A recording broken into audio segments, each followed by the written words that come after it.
The first thing I noticed was how quiet the room was, not peaceful quiet, but the kind that presses against your chest and waits for you to make a mistake. I stood just inside the courtroom doors, my hands clasped too tightly in front of me, feeling like I was already late to my own life. The air smelled faintly of old paper and disinfectant, like something meant to erase evidence. Every step forward felt heavier than it should have, like the floor itself was asking me if I was sure I belonged here. This was the room where fathers lose. I didn't know that for sure, not yet. But I felt it in the way the benches were arranged, in the way the judge's seat loomed higher than everything else, in the way the front row was already full. Her family sat there together, shoulder to shoulder. My ex-wife's parents, her sister, an uncle I barely recognized. They didn't look at me when I walked in. They didn't need to. Their confidence filled the space between us. I took my seat alone. Somewhere behind me, someone coughed. A bailiff shifted his weight. The clock on the wall ticked loudly, as if it was counting down something I couldn't see. My son sat beside his mother at the front. His feet didn't touch the floor. He was swinging them slowly, absent-mindedly, like he did when he was nervous. He wore the blue sweater I bought him last winter, the one he said was too itchy, but wore anyway because I liked it. He didn't look at me. That hurt more than I expected. I told myself not to read into it. He was a kid. He was scared. This room wasn't built for children, or for fathers who didn't know how to defend themselves without sounding guilty. I sat down and felt my pulse in my ears. Every breath felt too loud. I wondered if everyone could hear it. That's when I heard her mother whisper. Not quietly. Not discreetly. Just enough for me to hear. He'll never see that boy again. Her father nodded, slow and certain. We'll make sure of it. There was no anger in their voices. No drama. Just certainty. Like they were talking about the weather. I stared straight ahead, my jaw locked, my mind suddenly racing through every moment of my life that could be twisted into evidence. Every late night at work. Every missed pickup. Every argument I thought we'd recovered from. I wanted to turn around. I wanted to say something. Anything. But I didn't. Because I've learned that in rooms like this, the wrong sentence can ruin you. The judge entered without ceremony. Everyone stood. Everyone sat. The ritual felt mechanical, like we were all pieces in a system that had already decided where we belonged. The judge didn't look at me when he spoke my name. He read it off a file. Flat. Neutral. Like it was already past tense. My lawyer leaned over and whispered, "Just answer what you're asked. Nothing more." I nodded. That was my role today. Answer. Don't explain. Don't defend. Don't feel. But the feeling was already there, crawling under my skin. I looked at my hands. They were steady, which surprised me. I'd imagined this moment 100 times. Imagine myself shaking, sweating, breaking down. Instead, I felt hollow. Like something essential had already been taken out of me, and now there was nothing left to fall apart. The judge began summarizing the case. Words like custody, stability, best interest of the child floated through the air. Important words. Heavy words. Words that sounded reasonable until you realized they could be used to erase you. I watched my son from the corner of my eye. He leaned closer to his mother when the judge spoke. Not because he wanted to, because the room told him to.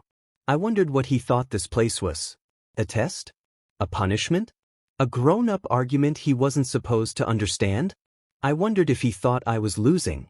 Her lawyer stood up. Confident. Polished. The kind of man who knew how to speak in complete sentences without ever revealing anything real. He smiled at the judge. "Your Honor," he said, "we believe this will be a straightforward hearing." Straightforward. Like my relationship with my son could be reduced to bullet points. He talked about structure. About consistency. About emotional safety. He said my name like it belonged to a case study. I wanted to interrupt when he mentioned my work schedule. Wanted to explain that the overtime wasn't ambition, it was survival. That I wasn't chasing promotions. I was chasing stability. A house. Health insurance. A future that didn't collapse if one thing went wrong. But explanations sound like excuses when no one is listening. So I stayed quiet. My ex-wife didn't look at me. Not once. She stared straight ahead, her expression tight, controlled. I recognized that look. It was the same one she used near the end, when she'd already decided something and didn't want to be talked out of it. I felt something shift in my chest. Not panic. Not anger. Fear. The quiet kind. The kind that doesn't scream. The kind that settles in and says, "This is how it ends." The judge asked a few questions. Routine. Measured. Each one landed like a small weight added to my shoulders. Where did I live? What were my hours? How often did I see my son? I answered carefully. Truthfully. Stripped down.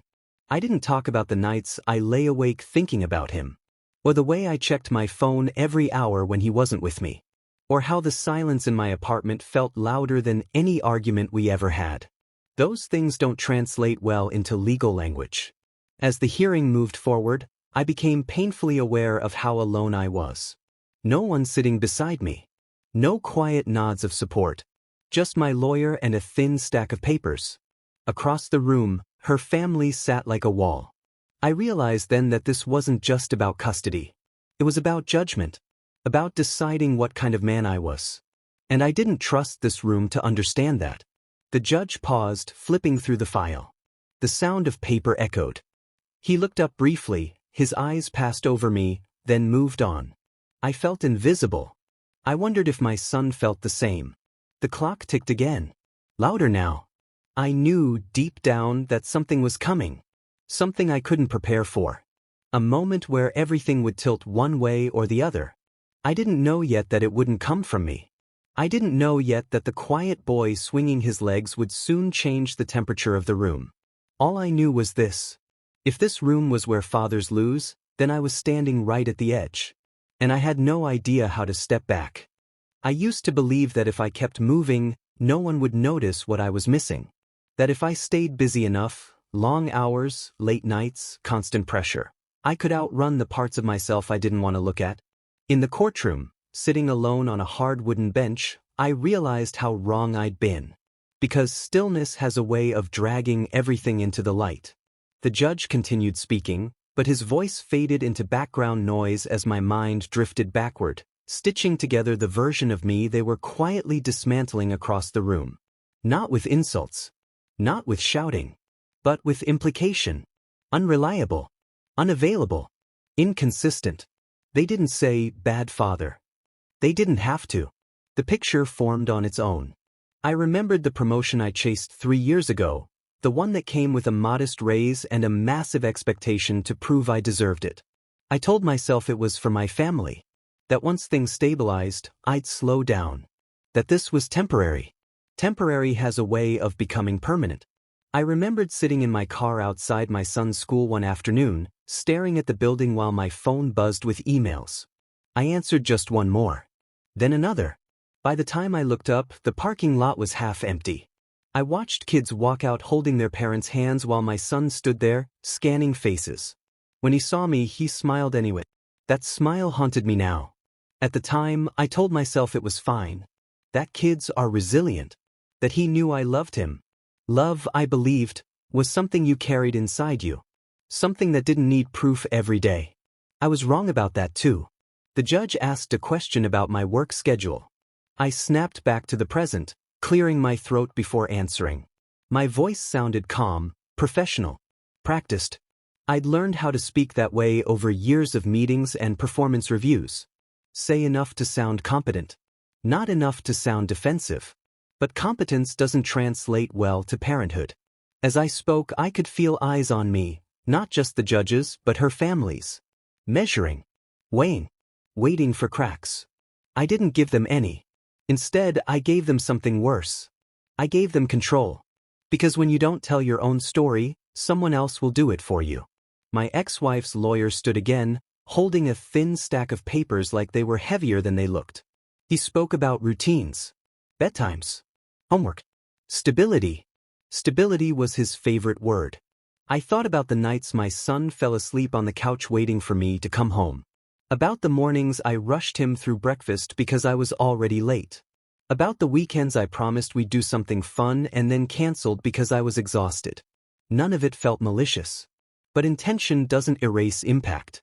I glanced at my ex-wife. She was staring straight ahead, her posture rigid. I wondered when I became someone she needed protecting from. When I stopped being a partner and started being a liability. There was a time when she used to defend me. I remembered an argument we had near the end. She'd said, "You're never really here." I'd laughed it off. Told her she was exaggerating. I wish I could take that laugh back. The judge scribbled something on his pad. I tried not to read into it, but every movement felt like a verdict in progress. I became aware of my breathing again. Slow. Controlled. Like I was bracing for impact. That's when I realized what this hearing was really about. It wasn't about whether I loved my son. It was about whether I could be trusted. And trust isn't built in dramatic moments. It's built in repetition. In showing up. In the boring, unremarkable stretches of time I treated like obstacles instead of foundations. For the first time, I didn't feel angry at being judged. I felt exposed. Because a part of me understood why this was happening. Understood how easy it must be to look at my record, missed pickups, unpredictable hours, a marriage that collapsed under pressure, and draw a straight line from there to here. I wanted to stand up and say I'd changed. That I was trying. That I'd learned. But growth that hasn't been tested yet sounds like a promise.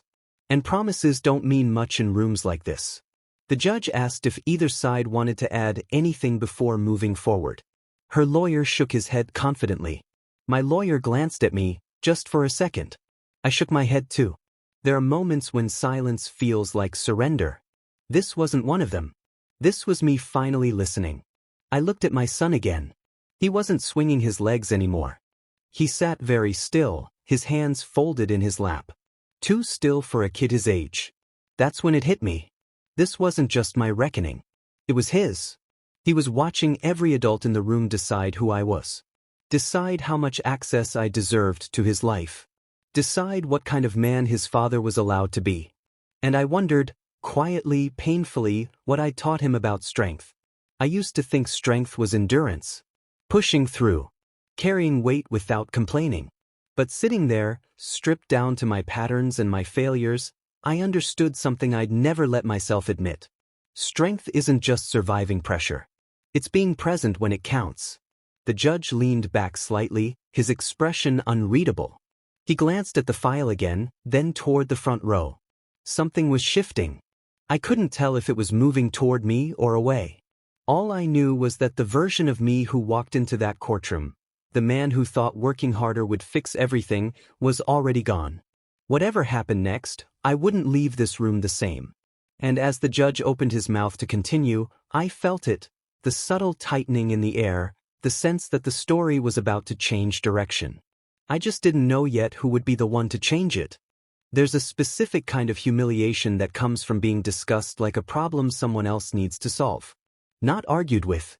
Not confronted. Solved. That's how it felt as her lawyer stood again, smoothing his jacket, clearing his throat, and addressing the judge like I wasn't sitting 10 feet away. Like I was a variable in an equation he'd already worked out. He spoke carefully, calmly, with concern carefully layered into every sentence. "Your Honor," he said, "this isn't about punishment. It's about what's best for the child." I'd already heard those words today. They were starting to sound less like protection and more like a warning label. He talked about confusion, about mixed signals, about the emotional toll of inconsistency. Every word landed gently. That was the trick. Nothing he said was technically cruel. Nothing he said was loud enough to object to. But taken together, they formed a version of me I barely recognized. A man who meant well but couldn't be relied on. A presence that disrupted rather than supported. A risk. I felt my jaw tighten. My instinct was to defend myself, to explain context, intention, exhaustion, effort. But I'd learned by now that explanations are easy to dismiss when they don't come with receipts. And the receipts, apparently, were not in my favor. I looked toward her family without meaning to. Her mother sat with her hands folded neatly in her lap, eyes forward, lips pressed together in something that looked almost like satisfaction. Her father leaned back slightly, arms crossed, as if the outcome was already decided and this was just formality. They didn't hate me. That might have been easier to understand. They were simply done with me. The realization settled heavily in my chest.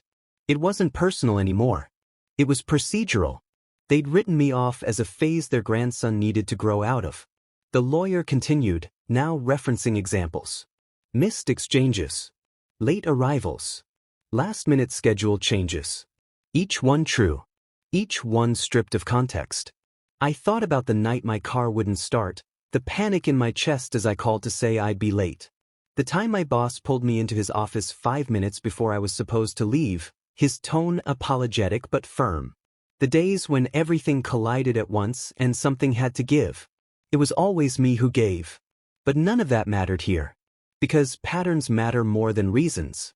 The judge nodded occasionally, making small notes. I tried not to read into it, but my mind insisted on translating every movement. This nod means agreement. That pause means doubt. That silence means you're losing. I focused on my breathing again, anchoring myself to the bench beneath me, the floor under my feet. I couldn't afford to spiral. Not now. My lawyer leaned in and whispered, "We'll respond when it's our turn." I nodded, though I wasn't sure what there was left to say. Across the room, my ex-wife shifted in her seat. For a brief moment, her eyes flicked toward me. Our eyes met. There was no anger there. No triumph. Just distance. That hurt more than anything else so far. Because distance means closure. And I wasn't ready for that. The lawyer finished his statement by suggesting a modification. His tone remained respectful, measured. Supervised visitation, he said. At least initially. Until consistency can be established. Supervised.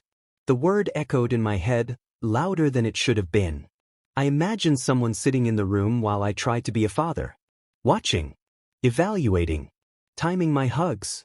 I felt something hot rise in my chest. Shame. Anger. A sense of being reduced. I swallowed it all. The judge turned toward my lawyer. Your response. This was it. The moment I was supposed to reclaim myself. To push back. To remind them that I wasn't a threat. My lawyer stood. He spoke about my efforts. About my commitment. About steps taken to adjust my schedule. All true. All insufficient. As he spoke, I realized something unsettling. I wasn't being attacked. I was being categorized. And categories don't care how you feel about them. I looked at my son again. He was watching the exchange now. His eyes moved from speaker to speaker, his expression serious in a way no child should be. He was trying to understand the rules of a game he hadn't agreed to play. I wanted to tell him this wasn't normal. That adults shouldn't talk about each other this way in front of kids. But courts don't pause for comfort. The judge asked a clarifying question about my availability going forward. I answered directly, outlining the changes I'd made. As I spoke, I realized how fragile my words sounded. Plans. Intentions. Commitments. All future tense. Meanwhile, my past sat neatly organized in someone else's folder. The judge leaned back in his chair again. He steepled his fingers, studying the file. For the first time since I'd walked in, I felt truly small. Not because I'd failed, but because I was being measured against a standard I hadn't known I was falling short of until it was too late. I thought about masculinity, about how I'd been taught that being a man meant handling things quietly, providing, enduring. No one had taught me how to advocate for myself in a room designed to question my worth. The judge glanced toward the front row, then toward my son. The room seemed to hold its breath. I felt it then, the shift. Subtle but unmistakable. The conversation was moving away from me. Toward him. My heart began to race, not with fear this time, but with something sharper. Dread. Because whatever came next would be out of my hands. And as the judge adjusted his glasses and cleared his throat, I understood something with painful clarity. They weren't just deciding my access to my son. They were deciding whether my voice mattered at all. I straightened in my seat, bracing myself for what was coming. I didn't know yet that the smallest person in the room was about to speak the loudest. But I felt it. Like the air before a storm.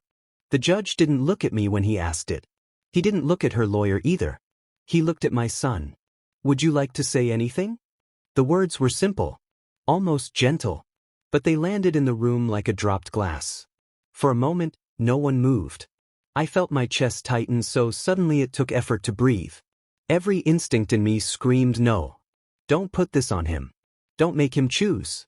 Don't make him carry what the adults had already failed to hold properly. My lawyer shifted beside me, surprised. Across the aisle, her lawyer hesitated, just for a fraction of a second, before settling back into his seat. Her parents stiffened.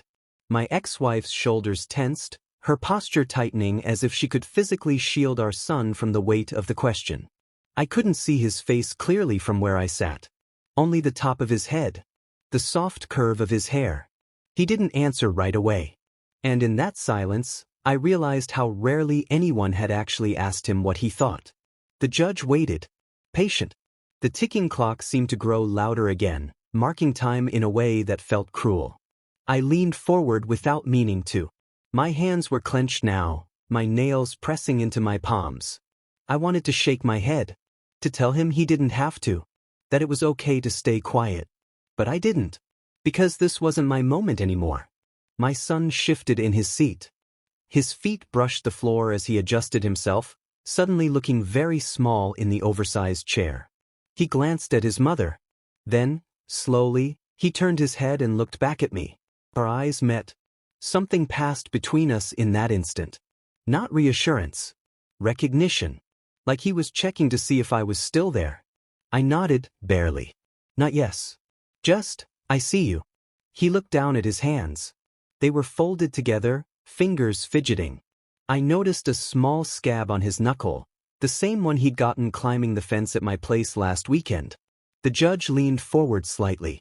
You don't have to speak if you don't want to, he said. This is entirely your choice. My son swallowed. I want to, he said. His voice was quiet, but it carried. I felt something in my chest crack open.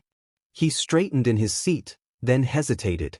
His eyes darted around the room, taking in the adults, the strangers, the walls that felt too close together. He looked overwhelmed. Then he did something I didn't expect. He reached into his pocket. It was such a small movement, but it drew every eye in the room. Her mother leaned forward slightly, confused. Her father frowned. Her lawyer stiffened again, alert now. The judge raised an eyebrow. What is that? My son pulled out his phone. My heart skipped. I hadn't known he had it with him. I didn't know what was on it. 1,000 terrible possibilities flashed through my mind. The judge studied him for a moment. Is that related to what you want to say? My son nodded. Yes, sir. The room felt like it tilted. I could hear my own pulse now, loud and insistent. My mouth had gone dry. I wanted to stand up. To intervene. To protect him from whatever reaction came next. But the judge held up a hand gently, stopping the room before it could react. Go on, he said. Tell me. My son took a breath. A deep one. Deeper than I'd ever seen him take before. I made a video, he said. I mean, recordings. There was a murmur in the courtroom. The judge silenced it with a look. I felt dizzy. Recordings. I searched my memory, trying to recall moments when my son might have been watching more closely than I realized. Times when I thought he was playing, distracted, half listening. Kids see more than we give them credit for. The judge spoke carefully. And what are these recordings of? My son's fingers tightened around the phone. Of my dad, he said. I closed my eyes for half a second. Not in relief. In fear. Because whatever was on that phone was the truth as he'd experienced it. Not filtered through my intentions or excuses. Not framed kindly for an adult audience. Just the truth. The judge glanced at both lawyers. There was a brief, silent exchange, raised eyebrows, measured consideration. Do either of you object? The judge asked. Her lawyer opened his mouth, then paused. Closed it again. No, Your Honor, he said. My lawyer didn't speak. He didn't need to. The judge turned back to my son. Would you like me to hear it?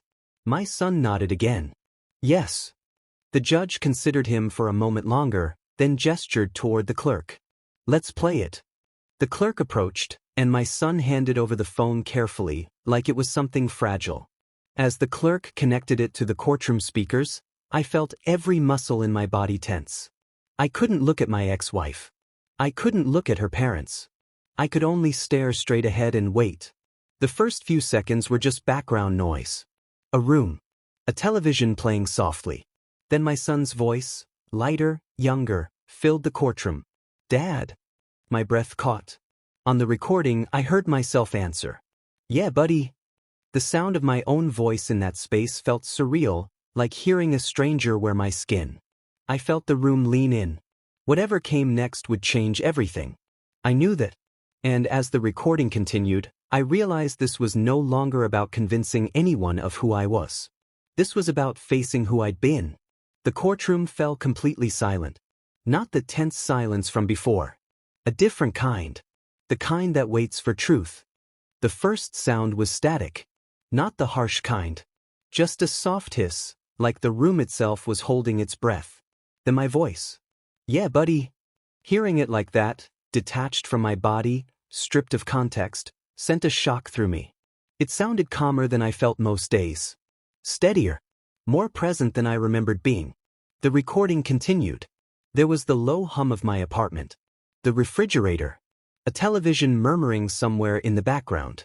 Ordinary sounds. The kind you never think will matter. My son's voice came through again. Younger. Lighter. "Can you help me with this?" The pause. I recognized it instantly. The pause where I'd been weighing something. An email, a deadline, a message buzzing in my pocket. On the recording, I cite. "Give me 1 minute." The courtroom stayed silent. My chest tightened. I knew what came next. I'd lived this moment before. The part where 1 minute stretched into 5. Into 10. But then the recording surprised me. "Okay," my voice said. "Show me." I felt something shift in the room. Subtle but real. The recording moved forward in pieces. Short clips. Snippets stitched together. Me sitting at the table, explaining a math problem. My tone patient if slightly tired. Me in the kitchen, reminding him to wash his hands before dinner. Me laughing, actually laughing, when he told a dumb joke I'd forgotten about. None of it was dramatic. That was the point. I realized then what my son had done. He hadn't recorded the highlights. He'd recorded the middle. The ordinary moments no one ever argues about. The ones that don't make it into accusations or defenses. The moments that quietly add up to a relationship. I heard my ex-wife shift in her seat. A small movement, but I felt it. Then came a clip I didn't expect. My son's voice again. Quieter. "Dad, are you mad?" There was a longer pause this time. On the recording, my voice answered slowly. "No. I'm just tired. That's not your fault." I swallowed hard. I remembered that night. Barely. I'd been on edge, frustrated with myself more than anything. I remembered worrying afterward that I'd sounded distant. The recording didn't sound distant. It sounded honest. The next clip cut in abruptly. The background noise changed, echoey, like a car. My son's voice. "You're late." My voice, strained. "I know. I'm sorry." The beat. I ran as soon as I could. The courtroom felt impossibly still. No coughing. No shuffling. Even the clock seemed quieter. The clip didn't end there. "I know you're trying," my son's younger voice said. I felt my throat close. That wasn't something I remembered him saying. On the recording, I didn't answer right away. Then, "Thank you for seeing that." Someone in the room exhaled sharply. I didn't know who. The clips kept coming. Not all of them flattering. One where I sounded distracted. One where my tone was too sharp. One where I said, "Not right now," and meant it. I felt exposed. Not because the recordings were damning, but because they were complete. They showed me as I was. Flawed. Present. Inconsistent. Trying. Not the caricature they'd been building. Not the hero I sometimes wished I was. Just a father. I risked a glance toward the front row. Her mother's expression had changed. The certainty was gone, replaced by something tight and unreadable. Her father stared straight ahead, his jaw clenched. Her lawyer hadn't moved. He sat very still, his pen resting uselessly against the paper. The judge leaned forward slightly, elbows on the desk now. The final clip played. My son's voice again, closer to the phone. "I'm at Dad's. I'm okay." The pause. "I like being here." The recording ended. No dramatic cutoff. No music swelling. Just the soft click of the file stopping. The silence afterward was heavier than anything that had come before it. No one spoke. I didn't move. I felt like I'd been split open in front of strangers, and somehow survived it. The judge was the first to react. He leaned back slowly, removing his glasses. He didn't say anything right away. He didn't need to. The room had shifted. I felt it in my bones. This wasn't a victory. It was something quieter. Recognition. The judge finally spoke. His voice was lower now. "Thank you," he said. "Not to me. To my son." My son nodded, small and serious, like he'd just finished a difficult task. I wanted to rush to him. To pull him into my arms. To tell him how brave he'd been. I stayed where I was. Because this moment wasn't about my comfort. The judge turned to the lawyers. "I'd like a brief recess." A murmur rippled through the courtroom. As the judge stood and exited, the tension didn't release. If anything, it sharpened. Her family sat frozen. Her lawyer gathered his papers slowly, deliberately, like he needed the movement to think. My lawyer finally turned toward me. For the first time that day, he smiled. Not triumphantly. Respectfully. I exhaled a breath I felt like I'd been holding for years. I looked at my son again. He met my eyes.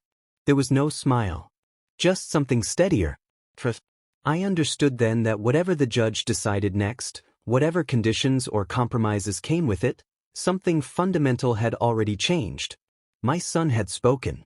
And the room had listened. As people stood and began to move, I stayed seated for a moment longer, grounding myself in the bench, the floor, the air. I thought about all the times I'd wondered if I was enough. About how close I'd come to believing the worst version of myself because it was easier than fighting it. The recording hadn't erased my mistakes. It had framed them. And in doing so, it had given me something I hadn't realized I'd lost. My voice. As the judge prepared to return, I felt the weight of the next moment approaching. The decision was coming. But before that, before rulings and conditions and formal language, there was something I needed to face. What it meant to be seen. And whether I was ready to live up to it. While the judge was gone, the courtroom didn't relax. It hovered. Like everyone was afraid that if they moved too much, the truth that had just surfaced might slip away. People shifted in their seats. Papers were straightened for no reason. Someone cleared their throat and immediately regretted it. The room had changed, but it hadn't softened. If anything, it felt sharper, like a blade finally exposed. I stayed seated, my hands resting on my knees, forcing myself not to reach for my phone, not to fidget, not to do anything that might look like anxiety. Years of learning how to appear composed kicked in automatically. Inside, I was unraveling. Not because I was afraid anymore, but because I was seeing myself clearly for the first time in a long while. I kept replaying the recordings in my head. Not the individual moments, but the pattern they formed. The thing my son had captured without trying to. Presence. Imperfect. Interrupted. Sometimes late. But real. I realized something then that hit harder than any accusation. My son had never needed me to be exceptional. He'd needed me to be there. That felt obvious in hindsight. Embarrassingly obvious. But for years, I'd confused providing with parenting, endurance with strength, exhaustion with sacrifice. I'd worn stress like proof of love. And somewhere along the way, I'd stopped asking the most basic question. Am I actually here when I'm here? The judge returned quietly. No dramatic entrance. Just the sound of the door opening and closing, and the room snapped back into position like it had been trained to do. "Please be seated," he said. My pulse spiked again, but it wasn't the blind panic from earlier. It was something more focused now. Like standing at the edge of cold water, knowing the plunge was inevitable. The judge looked at my son first. "I want to thank you for speaking today," he said. That took courage. My son nodded, small and solemn. Then the judge's gaze moved to me. Not past me. Not through me. At me. I straightened instinctively. "I have one question for you," the judge said. "Just one." The room stilled. "How do you respond to what your son shared?" No legal framing. No loaded phrasing. Just a question. I stood. My legs felt heavy, but they held. This was it. Not a defense. Not a rebuttal. An answer. I thought about all the things I could say. About growth plans and schedule changes and lessons learned. About how hard I tried. And then I let all of that go. Because for once, this wasn't about sounding capable. It was about being honest. I'm proud of him, I said. My voice didn't shake. That surprised me. I'm proud that he noticed. That he paid attention. And I'm proud that he spoke up. I paused, swallowing. And I'm grateful, I continued, because he showed me something I didn't know how to see. The judge listened without interrupting. I didn't look at my ex-wife. I didn't look at her parents. I kept my eyes forward, grounded in the truth of what I was saying. I know I haven't been perfect, I said. I know there were times I wasn't as available as I should have been. And I own that. I felt something loosen in my chest as I said it, owning it, not excusing it. But I also know that when I was there, I went on, I was present. And that matters. I understand now that consistency isn't about never failing. It's about showing up again and again, even after you do. Silence followed. Not judgmental. Considerate. The judge nodded once, slowly. My ex-wife finally looked at me. Her expression had softened, not into forgiveness, not into agreement, but into recognition. Like she was seeing the man she'd once believed in, stripped of bravado and defensiveness. I realized something then. This hearing wasn't just about custody. It was about accountability. And accountability, I was learning, wasn't about punishment. It was about trust. The judge turned his attention back to my son. Is there anything else you'd like to add? He asked gently. My son hesitated. Then he shook his head. No, sir. The judge smiled faintly. You've already said a lot. That was when it hit me. My son had understood something long before I had. That love isn't measured in grand gestures or spotless records. It's measured in whether someone answers when you say their name. The judge began to speak, outlining considerations, responsibilities, expectations. His words were careful, balanced, thoughtful. I listened, but I was also listening to something else. A quieter voice inside me. The one that had been drowned out for years by pressure and pride. It was saying, you don't have to prove you're worthy. You have to live like you are. As the judge spoke, I felt a strange calm settle over me. Not because I knew the outcome, but because I knew who I was willing to be regardless of it. The man who shows up even when it's inconvenient. The man who listens before defending. The man who understands that strength isn't about control. It's about presence. The judge paused near the end, glancing at his notes one last time. We'll proceed with a decision, he said. My heart beat faster. But this time, it didn't feel like it was trying to escape. It felt ready. I sat back down slowly, my legs unsteady now that the moment had passed. My son looked back at me. I gave him a small smile. Not triumphant. Not relieved. Just steady. Whatever happened next, whatever structure or conditions or compromises came with it, I knew something fundamental had already shifted. I wasn't standing in this room as the man they'd described anymore. I was standing as the man my son had seen. And for the first time in a long time, I trusted myself to live up to that. The judge drew a breath. The decision was coming. The judge didn't rush it. He never does. That was something I realized as he adjusted the papers in front of him, aligning the edges with deliberate care. The movement wasn't about neatness. It was about gravity. About reminding everyone in the room that what came next would carry weight long after we walked out of here. I sat very still. My heartbeat was loud again, but it wasn't chaotic. It was steady, like a drum marking time. Whatever happened, it would happen now. There would be no more arguments, no more interpretations. Just a line drawn in ink. The judge cleared his throat. In matters of custody, he began, this court's responsibility is not to reward or punish either parent. Her father shifted in his seat. It is to serve the best interest of the child. I'd heard those words before. But this time, they didn't sound like a sentence hanging over my head. They sounded like a standard I could finally understand. The judge spoke calmly, evenly, laying out his reasoning piece by piece. He referenced schedules, history, patterns. He acknowledged concerns raised by both sides. He also referenced the recordings. Not emotionally. Not dramatically. Factually. The child demonstrated awareness, honesty, and insight beyond his years, the judge said. What he shared reflects a relationship that, while imperfect, is meaningful. Meaningful. The words settled into my chest like something warm. The judge continued. This court does not find sufficient cause to sever or severely restrict the father-child relationship. I exhaled slowly. Not in relief. In recognition. He wasn't handing me a victory. He was acknowledging a bond. The judge outlined the ruling. Joint custody. A structured schedule. Clear expectations. No supervised visitation. Each phrase landed carefully, deliberately, like stones placed to build a path forward. I listened closely, committing every detail to memory, not because I was afraid of losing them, but because I intended to honor them. Across the room, her lawyer took notes. Efficient. Professional. No visible frustration. Her parents sat stiffly, the certainty they'd walked in with now gone. They didn't look at me. That was fine. This wasn't about them anymore. The judge looked directly at me.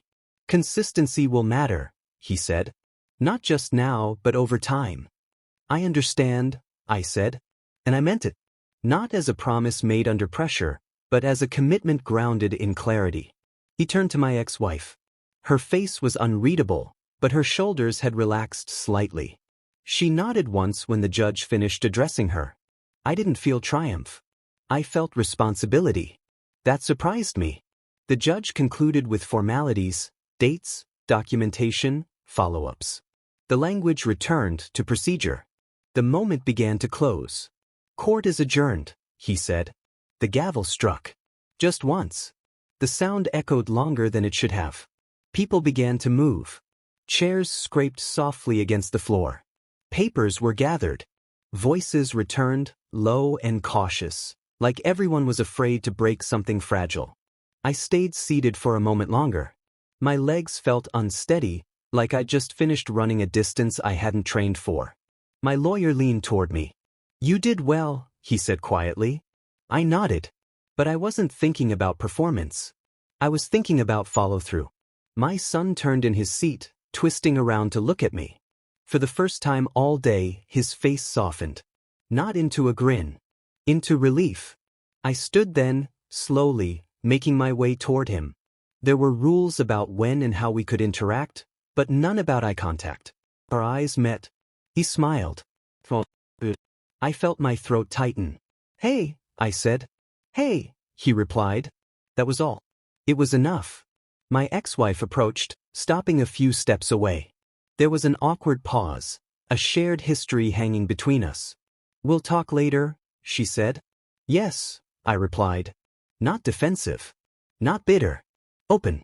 Her parents walked past without a word. I watched them go, feeling no urge to chase their approval. The room began to empty. As I walked toward the exit with my son, I glanced back once more at the bench, the judge's chair, the space where so much fear had lived just hours earlier. It no longer felt like a place of loss. It felt like a checkpoint. A line crossed. Outside the courtroom doors, the air felt different. Lighter. Less compressed. My son walked beside me, matching my pace. You okay? I asked. He nodded. Yeah. Then, after a beat, he added, You came. The words landed harder than the ruling ever could have. I stopped walking. I knelt so we were eye level. I will always come, I said. This time, I didn't add conditions. He studied my face for a second, then nodded again. That was the real decision. Not the one made behind a bench. The one I would make every day from here on out. As we stepped forward together, I knew the story wasn't over. But for the first time, it was mine to live. The hardest part wasn't winning. It was learning how to live after the noise stopped. The courtroom had been loud in its own way, breaths held, chairs scraping, words measured and sharp. But when the doors closed behind us that day, something else settled in. Silence. Not the threatening kind. The honest kind. The kind that forces you to face who you are when no one is watching. That evening, my son sat at the kitchen table, legs swinging slightly as he worked through his homework. The light above him hummed softly. Ordinary. Almost boring. I stood at the counter, pretending to clean a mug I'd already washed twice. This was it. Not court dates. Not lawyers. Not speeches. This quiet space was where everything I'd fought for would either hold or fall apart. Dad? He said without looking up. Yeah. You gonna sit? I pulled out the chair across from him and sat down. Our knees almost touched. He went back to writing. I watched his hand move across the page, careful, deliberate. I thought about how many moments I'd missed before. Not because I didn't care, but because I thought providing mattered more than being present. I'd been wrong. That realization didn't come with fireworks. It came with shame. Quiet, instructive shame. After dinner, we washed the dishes together. I handed him plates. He stacked them too close to the edge. Hey, I said gently. Let's move those back a bit. He adjusted them. Like this. Yeah. Perfect. He smiled. Not because I was right. Because I was there. Later, after he went to bed, I sat alone on the couch. The house felt different now. Less like a place I passed through. More like somewhere I belonged. I thought about my ex-wife. About the ways we'd failed each other long before lawyers ever got involved. About how neither of us had been villains. Just two people who stopped listening. I didn't feel anger anymore. Just clarity. The next morning, my phone buzzed. A message from her. Thank you, it read. For staying calm. For him. I stared at it for a long moment before replying. I'm learning, I typed. I want to do this right. She replied with a single word. Good. That was enough. Weeks passed. The schedule settled into rhythm. Pickups. Drop-offs. Shared calendars. Awkward transitions that slowly became easier. I stopped seeing custody as something I had to defend. I started seeing it as something I had to earn every single day. Some nights, after my son fell asleep, I'd sit at the edge of his bed and watch him breathe. Not out of fear. Out of gratitude. I thought back to that courtroom. To the moment everyone assumed the story was already written. They were wrong. Not because I proved them wrong. But because I changed. One evening, while we were walking back from the park, my son kicked a stone along the sidewalk. You know, he said, I was scared. I stopped walking. Of what? Of choosing. My chest tightened. I didn't want anyone to be mad. I crouched beside him. You didn't choose sides. You told the truth. He nodded slowly. It felt heavy. I know. We stood there for a moment, cars passing, life continuing around us. I'm proud of you, I said. He looked up at me. I'm proud of you too. That almost broke me. Not because I needed his approval, but because I'd finally become someone worthy of it. That night, after he went to bed, I wrote something down on a scrap of paper and taped it inside a kitchen cabinet. Show up. Nothing else. No excuses. No speeches. Just show up. Months later, standing at his school play, squeezed between other parents, I realized something. No one was watching me anymore. No one was judging. And yet, I stood taller than I ever had. Because the story didn't end in a courtroom. It ended, and began, every morning I chose to be present. Some men lose themselves trying to win. I found myself by learning how to stay. And that was the quiet victory no one could ever take away.